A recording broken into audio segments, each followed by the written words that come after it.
Nice. Enjoyed the movie, guys. Really enjoyed the film a Thanks lot. a lot. Thank Yeah. you. Wanted Benjamin Matthew Philbrick III. That's right. That's right. Yeah. Thank you for that.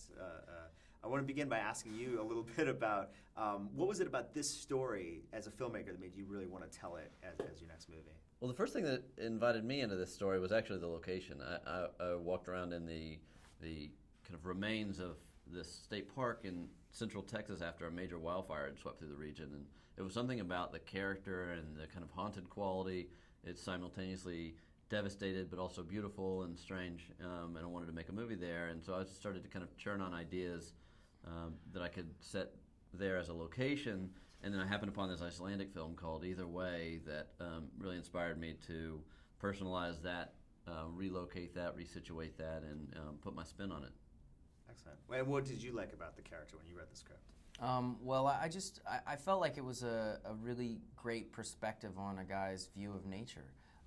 You know, I'd done Into the Wild before, and that character is so resolute in his love for nature, and he's so resilient, and he knows how to do everything. So it was really refreshing to play someone from the city, because I'm actually from the city, who's doesn't like to be alone, doesn't know how to build a tent or tie a knot or gut a fish or any of those things. And I just found it refreshing to where he's like, yeah, I want to just go back and party with my friends. And I was like, well, it was an interesting idea that you don't have to love nature. That's just an opinion people have. It's not like an empirical rule.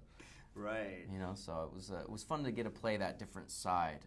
So it was that contrast between this and Into the Wild that you Yeah, and not just Into the Wild, but just the idea of being like a nature person in general. Yeah. Well, and tell me about, for both of you, working with Paul Rudd.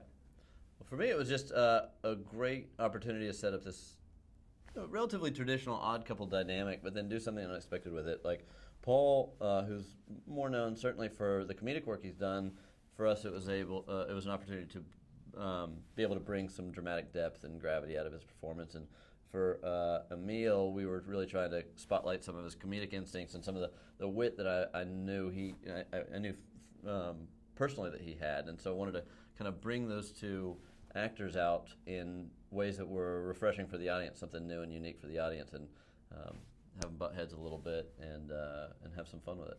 Did you try to bond with Paul before you guys started shooting, or kind of just? Yeah, no, we had a couple of nights in Austin where we were getting to know each other, and we went out and had some drinks. And he's just a really great guy, but he was really focused on his role from the beginning, and working with him was just a real pleasure and a privilege, really. He's very sharp and focused and just incredibly quick on his feet. So I think that there was a lot of scenes that we shot we were able to get them done so much faster because Paul is just so on point, and I was trying to meet him there at every step of the way. I feel like in other scenarios, you could be there till the cows came home. Was that challenging for you? I mean, was there a bit of improvisation that you were kind of trying to keep up with him about? Oh yeah, absolutely. I mean, Paul has so much experience working in a kind of, and it's not necessarily even improvising lines. It's just being fresh in a comedic, pure way, and also in a dramatic way too. Not simply comedic, but I think I was able to learn a lot from Paul. It was like a crash course for me, and also David too. David's constantly throwing new things at you and keeping you on your feet, and just a way that makes the work delightful. And the other thing too, I want to just say is the way that we made this movie, it was so fast that there was never a boring day. There's a lot of movies you shoot where it's like a big studio movie and you're only going to shoot 2 pages in a day. You're inevitably going to get bored. But when you're shooting like many pages a day, it's just an adventure. Yeah.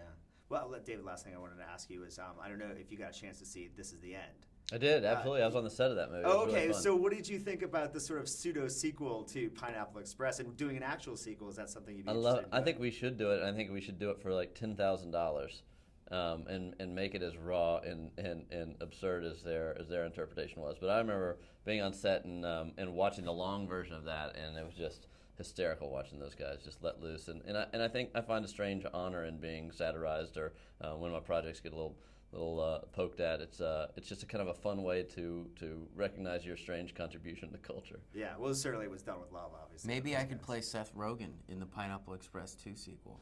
possibility. That'd be good, or some other Well, if part. Seth Rogen's playing Seth Rogen, I can play Seth Rogen. Anyone can play Seth Rogen. Yeah.